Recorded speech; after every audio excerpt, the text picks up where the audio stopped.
Чөтгөр зоддог үсгүй. Альбан чөтгөр бог ороолон хүлчин зэтгэр шолмос шидэл. Юу ч үлээ аль муухай адыг барим тавин үзэж тэдний хорлол гай урцтаас хүмүүсийг авардаг шидтэй бүсгүй хэмээн увс нутагт алдарсан. Сүрэнгийн буян тогтохтой хийсэн 1994 оны ярьслага. Та өөрийгөө товчхон танилцуулна. Би 1952 онд Увс аймгийн Хяргал сумын нутагт төрсөн. Унган сумдаа өдрөөр 7 дугаар анги, баруун дуруунд 10 дугаар ангийг оройгоор төгссөн. Улсын байгууллагад тогооч, үйлчлэгч, жижүүр зэрэг ажлыг 20 залуу наснаасаа хийсээр өнөө хүртэл хийсэн. Хань нөхөртөө 3 охин 1 хөвгүүнтэй, эцэг эх минь малчин, би өөр ажилчин. Таныг эд шидтэй хүн гэж аймаг даяараа хилцдэг юм байна. Энэ тухайгаа яриул сонирн байхсан. Эд шидтэй гэж над юу аах вэ? Адын муу юмыг л хардаг гэхүү дээ. Энд ч сонирхолтой юм шүү. Түүнийг анх хизээ мэдсэн бай. 5 настайдаа хург хариулж яваад хэрэгсүрэн дэргэд тал үстэй нохоос үлтэй эмгэн сууж байгааг анх үзээд айх гайх зэрэгсчүүлээ. Үдснээ эцэг ихтэй хэлэхэд тэд үнэмшээгүй. Түүнээс хойш элдв муухай юм миний нүдэнд харагдаад байдаг болсон. ертөнцөд чөтгөр шулам зэтгэр ороолон гэж оршдог юм байна. Тэднийг би хардаг гэдгийг 13 наснда эндүүгөө мэдэрч үнэн байдлыг эцэг ихтэй учирлан хөөрлөө. Сандрахтаа тэрүүтэй эцэг минь намайг дагуулж цагаан хайрхан суманд суудаг ахлаа минь доочив. Хөөрхийн аав минь охиндоо санаа зовхтой хахаасаа арга ширэг асууж аврал өршөөл ирж аваа ухаантай юм. Шүнжин ярилцсны эцэст авахлан бугаа миний нүдийг баахан ширтснэ. Адын эмийг үздэг хүн хаяахан төрдөг гэдгсэн. Охин минь чи тийм шидтэй бололтой. Өөрийнхөө үдсэн харсан зэтгэрээс бүү айгаараа гэж зөвлөөд хизээ хаан уншвал зохих тарин үлдэх шившлэг зааж өгсөн юм. Товчлоод хэлбэл авах ламдаа шав орсон гэхэд болно. Уучлаарай. Та авах ламбууга тань нүдийг чинь тэгтлээ юундаа их ширтсэн юм бол тэгээд юу гэсэн бэ? Хий юм хардаг гэхээр тэр байлгүй дээ. Өнцөгтэй хурц нүдтэй охин гэж хэлж байсан. Шидтэйгээ мэдээд шившлэг тарин заалгаснасаа хойш өвдөж завсан айж имээсэн хүн зондоо буйны тус хөргдөг болсон уу? Үгүй шүү, захиргаалтын үед тэх болцоо байгаагүй. Миний шид эрдэн бол марксизм, социализм дугаасаа харьц зүйл болохоор нууцлахаас өөр яах вэ? Ардчлал өрнөж ил тод байдал нэвтэрсэн хэлсний ачаар сүүлийн хэдэн жилд өчүүхэн эрдэмээ хүн ардтаа зориулах болсон. Таны ээж шидэнд нөхөр тань итгэдэг үү? Эхний үед нөхөр маань эргэлздэг байсан. Төдөлгүй үнэмшиж биширдэг болсон доо. Нууц биш бол арай дэлгэрүүлж яриач. Нууцсаад байх юу ах үү? Нэг гэрүүлэн хүмүүс хамтаараа хөдөөхээр явах хэрэг бишгүй гарна шүү дээ. Бид хоёр нэг удаа шөнө эзүүхээр явлаа. Гүвэний цаана улаан зам дээр шуун толгойтой могой сүлтэй нүцгэн авгаад дэвхцэж байсан нь миний нүдэнд харагдахад өвгөн минь битээ цочирдороо өөдгөө шидэл бидний зам дээр байна гэж учирсанд мань хүн ундууцаж чи солиор уу гэж дургуйцав. Удалгүй морд өргөж сүүдийн мандыг двэ. Хахирган муухай холоотой эм хүн уйлж байх шиг сонсогдлоо. Түүнээс манай өвгөн айсан бололтой. Юу онтов вэ? Энд хэм байна? Чиний хэлдэг үү? Тийм бол наад гайхлаа зайлуулаач хэмээн уйлах нь холгүй гиншгэнлээ. Битээ сандар. Одоохон тэр зэтрийг номготгоод гэж өвгөндөө хэлээд шидийн тарин шившин уншиж ташуураараа газар хэд ороолготол альбан чөтгөр умгөө зүгтаан арилж намгүн болсон юм. Өвгөн маань тайвширч мордч үргэж чичрэхэ болсондог. Ингэснээс хойш нөхөр маань миний эрдэмт үнэмшдэг болсон байх. Тодруулах нь түүний нөхөрөө бадан зул ярихдаа эхнэрээ шидтэн гэж магтаж өрөөлийн доог болоод яах вэ? Ямар боловч манай аавга бусдын хардаггүй хий юмыг үзээд байх шиг санагддаг. Түүний үзээд хэлээд байгаа зүйл надад юр харагддаггүй. Харин тэгн ингэн гэж хэлсэн нь яг үлдэгдээд байдаг. Тийм болохоор түүний үдсэнд итгэдэг. Өвдөж завсан, инэлж шаналсан ганцхан чатгай хүнийг ад чөтгөрийн орлоос аварч чадвал буян болно гэж бодож авгаагаа баг сум дамжин залгахад дургүйцдэггүй. Хүндэл тус нэмэр болохоос илүү сайхан юм хаана байх вэ? Үндэ та олон суманд түргэн тусламжийн эмч шиг дуудагдаж залгагдаж очих юм. Хүмүүст та яаж тусалдаг юм бэ? Намайг манай баруун зүүн турууныхын төдийгүй зэрэгэлтэй зүүн хангаа, өндөр хангаа, цагаан хайрхан, зүүн говь хяргасхан мэднэ. Тэдний дуудлагад цааргалдаггүй. Өвдсөн, зовсон, айсан эмээсэн хин хүнийг альбан чөтгөр шулан мороолон отож тэднийг хорлож амь нас үйлсгэрэхэд нь саад дотгор учруулахаар занал хийлдэг. Тэрхүү адын хүчийг би олж хараад аюутхан хөөдөг аргатай.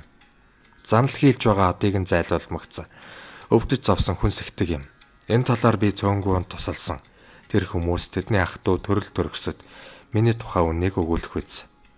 Тодруулах нь баруун туран сумын зүүн туран багийн иргэн ядамсран. Нодн миний охин ил худалдаа бэлтгэл ангид нярваар ажилдаг. Би гинт муудаж 3 хоног дараалан ухаангүй байв. Дүүгээч алдлаа даа гэж манайхан сандарлаа. Эмч нар түүнийг үзэж эм өгч тариа хийгээд засал авсангүй. Арга барагдахтаа буян татхыг заллаа. Тэр бидэнд урайлгахан андаж амийг нь наашлуулж болно гэж итгэлтэй өгүүлв. Буян тогтох маань дүүг нар зүв тойрч харснаа. Надад өргөстэй харга навчраад өг гэлээ. Түүнийг гүйцэлдүүлмэгц тэрбээр хаалгасаа хаагаараа гэж анхааруулад тарин уншиж хэд шившингэ мөнөөх харганаар газар шахууртаж ухаангүй хөвтөж өвчтнийг нар буруу тойруулан нийгмийг занаж зүгх мэт хөөж аяглав. Тарин уншиж өргөстэй харганаар эн тэнд ороолгосноо муу шидэл одоо зайл хэмээн зандарлаа. Тэгтэл хаалга өөрөө сэвхийн нэгдэв. Буян тогтохын бараасан царай даруй гэрэлтэж эргүүлсэн ханцууга буулгаад хаалгыг зөөлхөн хаангууд. За одоохон өвчтөн ухаан орно гэсэнд бидний баярлах гайх зэрэгцв. Яг хэлснээр нь дүүмэн нүдэ нээж ухаан орж сэгсэн юм шүү. Ингиж түүний шидээр дүүмэн дахин төрсөн гэж хуучилж үлээ. Энчлэн олон жишээ бий. Ядамсрынгийн дүүгийн дэргэд юу ясныг та харсан юм бэ? Тэр үү? Тохон чинээхэн биетэй. Арга яс болсон шидэл өвчтний магнадаар сууж дэрс шиг гараараа нүдийг нь дарсан харагдсан л та. Тэр гайхлыг өргөстэй харганаар хайр найргүй ороолгож зайлуулсан. Таны ярианд чөтгөр шулам, ороолон шидэл, зэтгэр, буг, хөлчин, альбан ад гэж олонтоо гарлаа. Тэд чинь нэг юм уу эсвэл хүнд саад болж хорлол үзүүлдэг муу үйлдэлээрээ тэд адилхан гагцхүү харагдах дүрсээрээ өөр өөр л тоо. Зарим нь ямаан сахалтай тэмээн толгойтой ч байна. Бас арга ясан биетэй юм уу? Чармаа нүцгэн шалтан юм шиг үзэгддэг. Тал үстэй гахаан соёотой, зүүл зүүлийн аяг араншинтай, янз янзын дүрс халбартай муухай шаарнууд шүү дээ. Дүрс хэлбэрээ амархан хувилгаж гай арцад соод хорлол учруулахдаа адтай гэн. Өөр энэ тань ярьж байгааг бодохоор амар ч юм шиг. Та өөрөө тийм адын зүйлээс айдаггүй юу? Дээр өгүүлснээр 13 наснаас хойш тэднээс айхаа болсон. Харин альбан чөтгөрүүд надаас хулж идэг бололтой. Яагаад? Өөрсдийг нь хардаг болохоор тэр үйц. Тэгэхээр чөтгөр ороолон буюу адын хүч ертөнцид оршдог байх нь тэд юунаас үүсдэг юм бол? Байхаар барах уу бодтой байна. Үхсэн хүн амьтны сүнсэл төрлөө орлож чадаагүй тэнүүчилж ад чөтгөр альбан цэтгэр болж амьд хүнд хорлол үзүүлдэг босоо. Сүнс гэснээс тэр чинь харагддаг уу? Харагдaltaгүй яах вэ?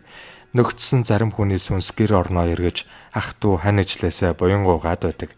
Үүнийг ухаарахгүй гуйсан буйныг нь үлдэхгүйгээс зарим хүн хохирч зовлонгийн далаад ундаг гэхэд болно. Саяын хэлсэн шигэ барим тавин харснаа ах トゥ амраг сатанд нь та ярьдаг уу? Ярих хэцүүлтэй хүн янз янзаар ойлгодог.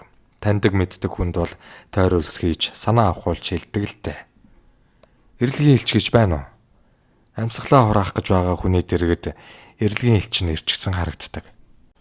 Эрэлгийн элч адын хүчнээс өөрөө. Түүнийг та буцааж чадах уу? Эрэлгийн элч адын хэлбэрт хойлж аваач хүнээ хотод захиж байгаа харагддаг. Түүнийг хэнд илэх вэ? Хэсэг хугацаанд хөөж дууж төр буцхаас цаашгүй дээ.